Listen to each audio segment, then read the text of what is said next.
Hello and welcome to Fly with Bruce.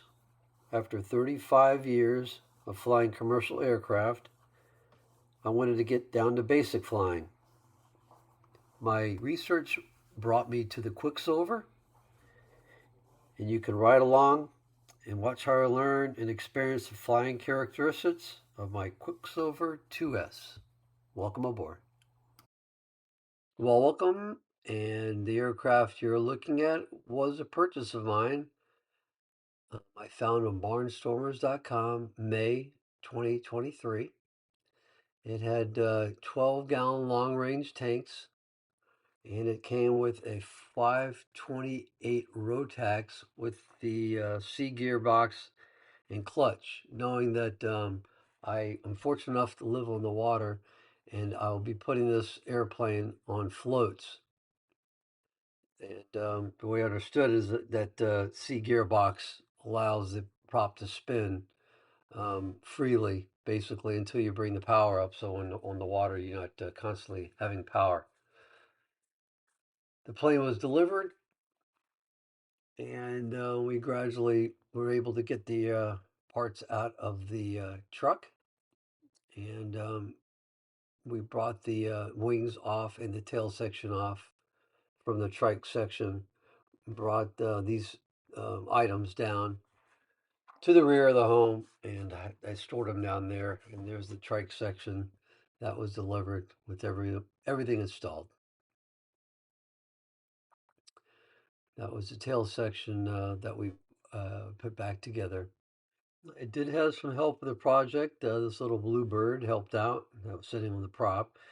And I had a friend of mine, Javad, help me put the aircraft wings together and the tail section together. Well, Javad, thanks so much again for all your help. I've got the tarps all put over the plane, and I'll finish the middle piece tomorrow. But that seems to work for right now. And next trick, like you said, is to build the thing. So, but right now I think this is gonna work all right. And the wings are covered. So once again, thanks again. I'll keep you posted. See ya. Well, it's time to build the hangar. And I got my little mini truck and gathered some wood that at least start out the project with. And I used some 4x4 12-foot long posts for the corners, and pretty much 2x4 wood for the majority of the project. I first laid all the wood out to the dimensions that I wanted, which are about 35 foot wide, 20 foot long, and made it into a type of T hangar, which I believe would probably be the easiest thing to make after seeing numerous photos on the internet about building hangars. So that's what I decided to do.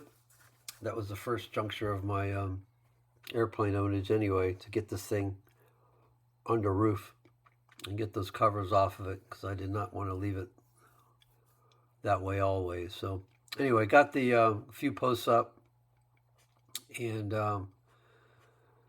got them plumbed in the ground. And I used concrete to shore them up.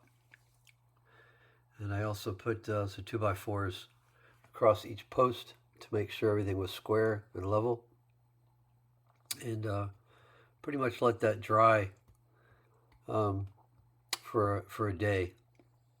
And once that was all dried and set up, then it was probably time to start trying to figure out what I'm going to do at the top of the structure itself.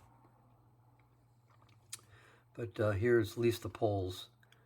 Okay, worked again on the hangar project and got the tops put up, as you can see.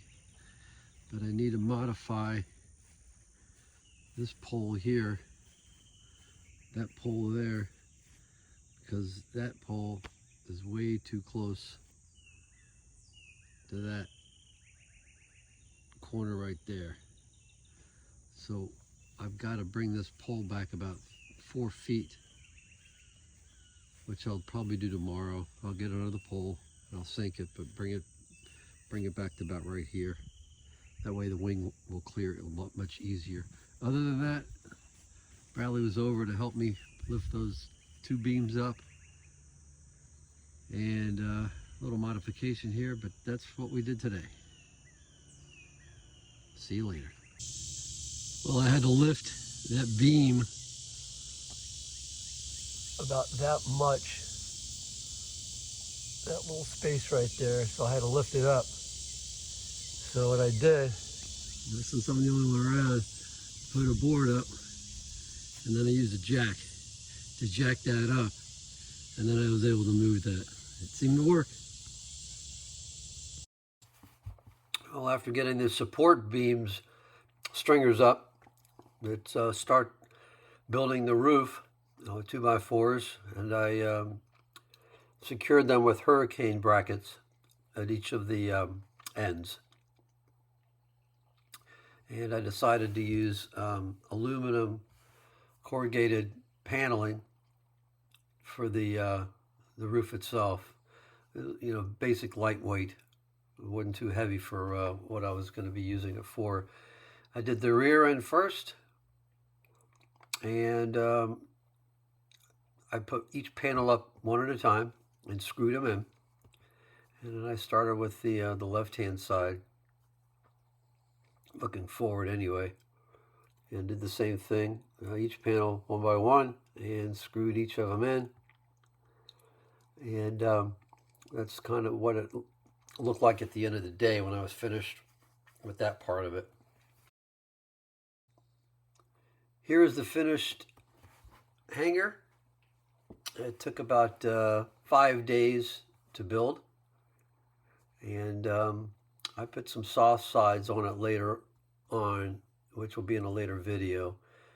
The next few videos you will be able to see is the arrival of the floats, the installation of the floats, and the building of the ramp to get this in the water to fly it. Well, I hope you enjoyed this video. Give a thumbs up, like, and subscribe for future videos, and leave a comment below if you'd like.